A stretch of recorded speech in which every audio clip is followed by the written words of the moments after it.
అందరికీ నమస్కారం. నేను శిరీష. ప్రస్తుతం మనతో పాటు ఉన్నారు ప్రముఖ ఆధ్యాత్మికవేత్త, జ్యోతిష్య పండితులు, త్రిపుర సుందరి పీఠం దైవాజ్ఞ రమా శర్మ గారు. గురుగారితో మాట్లాడదాం. నమస్కారం గురుగారు. గురుగారు, తరచూ మన ఇంటి మీద, మన మీద చెడు చూపు పడుతూ ఉంటుంది. దాన్ని నరదృష్టి, నరఘోష అంటుంటారు. మరి ఇలాంటి సమయం ఇలా పడినప్పుడు మనం ఏం చేయొచ్చు అంటారు? శ్రీ గురుభ్యో నమః. శ్రీ మహాగణాధిపతే నమః.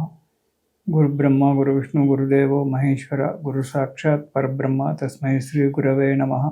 హరితస గోత్రోత్పన్నం హరిభక్తిపరాయణం శంకర గురువరేంద్ర చరణం శరణం ప్రపద్యే. శ్రీ మహద్భ్యో గురుభ్యో నమః.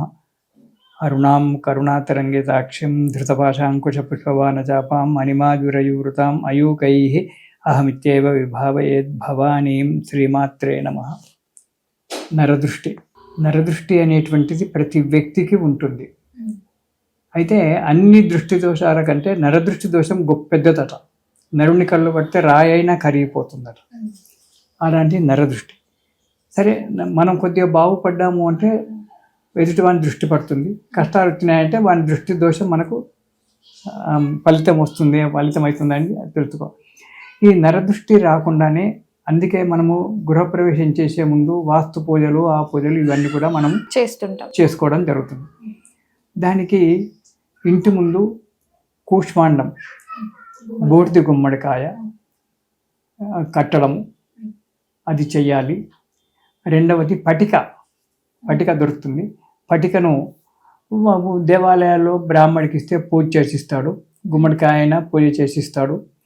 అది చేసి ఆ పటికను కూడా మనకు ఇంటి బయట 10 మంది కనబడేటట్టుగా ఇంటి బయట కడితే ఈ దృష్టి దోషాన్ని లాగేస్తుంది. అంటే పటిక ఎంతైనా కొనుక్కోవచ్చా? దానికి ఇంత అనేమి ఉండదు. మనకు వీలైనంత కొనుక్కోవచ్చు. కొనుక్కొని అది గుళ్ళో మనకు పూజారికి ఇస్తే దాన్ని ఇంత అప్పుడే పూజ చేసిస్తాడు. దాన్ని ఎర్ర బట్టలో కట్టి, దాని పటిక మీద పసుపు కుంకుమ వేసి ఎర్ర బట్టలో కట్టి మన సింహద్వారానికి బయట బాల్కనీలో కట్టుకోవడం. అయితే ఈ పటిక అనేటువంటిది నెగిటివ్ ఎనర్జీని లోపలికి రానివ్వదు. దానివల్ల నరదృష్టి అనేటువంటిది అక్కడే ఆగిపోవడానికి ఆస్కారం ఉంటుంది.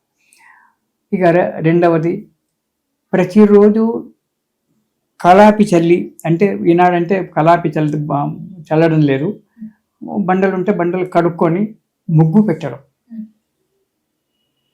ఈ ముగ్గు పెట్టడంలో మనకు మంచి ఫలితం ఉంటుంది. నరదృష్టి అనేటువంటిది అక్కడే ఆగిపోతుంది. గడప గడగడంలో నరదృష్టి అక్కడే అందుకే ప్రతిరోజు గడప లక్ష్మికి పూజ చేయాలి, వాకిట్లో ముగ్గు పెట్టాలి, గడప లక్ష్మికి పూజ చేయాలి అనేది ఇలా చేసుకోవాలి. ఎందు కాకుండా ప్రతిరోజు మనము లలితా సహస్రనామాలలో చెప్తాడు ఒక శ్లోకం, ఓం జ్వాలామాలిని కాక్షిప్త వన్య ప్రాకార మధ్యగాయై నమో నమః అనేటువంటి ఒక నామం ఉంది అమ్మవారిది. ఆ నామాన్ని ప్రతిరోజు జపం చేయడం. ప్రతి శుక్రవారం రోజు కానీ మీకు నచ్చిన రోజు, శుక్రవారం కావచ్చు, శనివారం, ఆదివారం, వెంటనే కావచ్చు, 6 బయట గడపకు ఇటుపక్క అటుపక్క సాయంకాలం పూట దీపాలు వెలిగించండి. అలా చేయడం వల్ల నరదృష్టి అనేటువంటిది వెళ్ళిపోతుంది. ఈ జ్వాలామాలిని కాక్షిప్త వన్య ప్రాకార మధ్యగాయై నమో నమః అనేటువంటి ఒక మంత్రం ప్రతిరోజు ఇంట్లో జపం చేయడం వల్ల ఆ ఇంటి చుట్టూ అమ్మవారు కాపలా ఉంటుంది.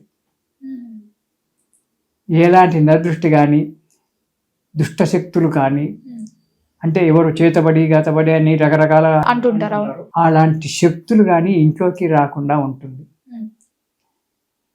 మీకు అంటే ఇండిపెండెంట్ ఇల్లు అయితేనేమో కొన్ని కార్యక్రమాలు చేసుకోవడానికి ఉంటుంది. ఇప్పుడు అపార్ట్మెంట్లలో ఉంటున్నాము కాబట్టి కొన్ని వీలు కాదు. అప్పుడు గడప బయట దీపం పెడితే పక్కవాడు మళ్ళీ ఏదో అంటాడు. అలాంటప్పుడు దేవుడి దగ్గరే దీపం పెట్టి ఆ శుక్రవారం నాడు కానీ ఆదివారం కానీ దేవుడి దగ్గర దీపండి. ఆ పటిక అనేటువంటిది కట్టండి, గుమ్మడికాయ కట్టండి. గుమ్మడికాయనేమో తొందరగా ఎండ గాలి తాకితే అది కుళ్ళిపోతుంది కాబట్టి పటిక అయితే కుళ్ళిపోదు. అది ఎర్ర బట్టలో కట్టండి. ప్రతిరోజు కూడా ఇంట్లో లలితా సహస్రనామాలలో చెప్పినటువంటి జ్వాలామాలిని కాక్షిప్త వన్య ప్రాకార మధ్యగాయై నమః అమ్మ మా ఇంటిని కాపాడు తల్లి అని చెప్పి నమస్కారం చేసి ఈ నామాన్ని రోజు ఒక 54 సార్లు 108 సార్లు కనుక జపం చేసినట్టయితే ఆ ఇంటికి అమ్మవారి రక్షణ పూర్తిగా ఉంటుంది. ఎటువంటి దుష్టశక్తులు నీకు ఇంట్లోకి రమ్మన్నా రావు. నరదృష్టి నువ్వు రా నా ఇంటికి నరదృష్టి వస్తే బాగుండు అంటే కూడా నీకు నరదృష్టి రాకుండా ఉంటుంది. ఇలా ప్రతిరోజు చేసుకోవాలి. రోజు సాయంకాలం పూట దీపం వెలిగించడం ఎందుకు అంటే ఈ దృష్టి దోషాలు పోవడానికే. ఎందుకంటే రాక్షసులకు సాయంకాలం బలం ఎక్కువ. ఓహో, సాయంకాలం పూట రాక్షసులకు బలం ఎక్కువ, ఈ శక్తులకు బలం ఎక్కువగా ఉంటుంది. రాత్రిపూట దేవతలకు ఉదయం పూట బలం ఎక్కువగా ఉంటుంది. అనుకుంటే రాత్రిపూట శక్తులకు ఈ దుష్ట శక్తులకు బలం ఎక్కువగా కాబట్టి అందు గురించి దుష్టశక్తులు రాకుండానే మనం రాత్రిపూట సాయంకాలం పూట మనకు మెయిన్ సింహద్వారానికి బయటనే తులసి చెట్టు ఉంటుంది. ఆ తులసి చెట్టు దగ్గర దీపారాధన చేస్తే దుష్టశక్తులు అనేటువంటివి నరదృష్టి అనేటువంటివి రాకుండా ఉంటాయి. అది మన పెద్దలు చెప్పినటువంటి ఇది. అందుగురించి ఇలా చేసుకొని ఈ నామజపం కనుక మనం చేసినట్టయితే మీ ఇంటికి చీమ కూడా రాదు. ఇది 100%. చుట్టూ మన ఇంటి చుట్టుముట్టు అమ్మవారు ఒక కాపలా ఏర్పాటు చేస్తుంది. దానివల్ల ఏ దుష్టశక్తులు రాకుండా ఉంటాయి, ఏది రాకుండా ఉంటుంది. ఇది చేసుకోవడం చాలా మంచిది. సరే, రకరకాల కొందరు ఉప్పు పోసి ఉప్పులో దీపం పెట్టండి అంటారు, రుణబాధ తీరడానికి. కూష్మాండ దీపం పెట్టమని అంటారు. అవన్నీ కూడా ఎక్కువ ఎందులో కూడా లేవు. అవన్నీ కూడా కొన్ని మనము అనుభవంగా చెప్పినటువంటి కొన్ని ఇచ్చేసినటువంటి కొన్ని ముఖ్యంగా ఈ విధంగా చేసుకోవడం వల్ల అన్ని రకాల మనకు బాధలు పోతుంటాయి. ఇప్పటిదాకా మీరు చెప్పినట్టు విశేషంగా ఈ బూడిది గుమ్మడికాయ అయినా ఈ పట్టికాయ అయినా ఏ రోజుల్లో కడితే బాగుంటుంది అంటారు? సామాన్యంగా అమావాస్య నాడు కట్టడం మంచిది, లేదా ఏ రోజైనా కట్టుకోవచ్చు. ఒకవేళ అమావాస్య ఆదివారం కలిసి వచ్చిందనుకో, ఆ రోజు కట్టుకోవడం చాలా మంచిది. ఆ గుమ్మడికాయకి ఇంత పసుపు కుంకుమ వేసి పూజ చేసి కూష్మాండాన్ని గుమ్మడికాయని కట్టడము, ఇటు పట్టిక కట్టుకోవడము చాలా మంచిది. గుమ్మడికాయతోనేమో ఎండ గాలి తాగి కుళ్ళిపోతుంది. ఇక పటికనైతే కుళ్ళిపోకుండా ఉంది కాబట్టి మంచిగా దాన్ని పెట్టి కట్టుకున్నట్టయితే ఈ నరదృష్టి తొందరగా వెళ్ళిపోతుంది. దాంతోపాటు ఈ జ్వాలామాలిని కాక్షిప్త అనేటువంటి ఒక మంత్రం చదువుకున్నట్టయితే ఇంకా తొందరగా ఎలాంటి దృష్టి దోషం మన ఇంటికి రాకుండా ఉంటుంది. అలాంటివి చెయ్యాలి. గురుగారు, కొంతమంది అంటుంటారు గుమ్మడికాయకి మొత్తం పసుపు రాయకూడదు, ఓన్లీ స్వస్తిక్ గుర్తైనా ఓమైనా రాసి పెట్టాలని కొంతమంది అంటారు. కొంతమంది అసలు ఏం పెట్టద్దు, బొట్టు పెట్టి పెట్టాలంటారు. కొంతమంది మొత్తం నిండుగా అలంకరిస్తారు. మరి శాస్త్రం ప్రకారం అవన్నీ శాస్త్ర ప్రకారం అనేటువంటిది ఏం లేదు. అవన్నీ మనకు నిండా పసుపు పెట్టాలి, బొట్టు పెట్టాలి, నరాకారం రాయాలి అని చెప్పలేదు. అవన్నీ మన ఇష్టంతో మనం చేసుకున్నట్టు దానికి కొద్దిగా పసుపు కుంకుమతో అలంకారం చేయమన్నారు అంతేగాని దాన్ని ఇలా చేయమని చెప్పలేదు, అలా చేయమని ఆయన చెప్పలేదు. బ్రాహ్మణులకు మాకు పైత్యం ముదిరిపోయి రకరకాలుగా చెప్తుంటాము. దానికి అలంకారం పసుపు కుంకుమతో అలంకారం చెయ్యండి, 2 పూలు పెట్టండి, నమస్కారం చేసి దాన్ని ఒక ఉట్టిలో పెట్టి దానికి పైన కట్టండి. అంతేగాని దానికి నరాకారం నరను బొమ్మదించాలి, నల్ల కాటుకతో బొమ్మ రాయాలి, ఎర్ర కాటుకతో బొట్టు, అవన్నీ ఎక్కడ చెప్పలేదమ్మా. మనమన్నీ అవి నా పేరు పెద్దగా కావాలంటే నేను ఏదైనా ఒకటి సృష్టించి పెద్దగా గొప్పగా చెప్పాలి. లేకుంటే నన్ను ఎవరు తలుస్తాడు? తెరవడు. అది ఎవరికో ఒకటి బాగా అవుతుంది. పంతులు గారు చెప్పింది కరెక్ట్గా అయింది. గుమ్మడికాయ కట్టండి అన్నాడు. కట్టేటప్పుడు దానికి పూజ చేసినప్పుడు పసుపు కుంకుమ ఎలాగో వేస్తాం అంతే.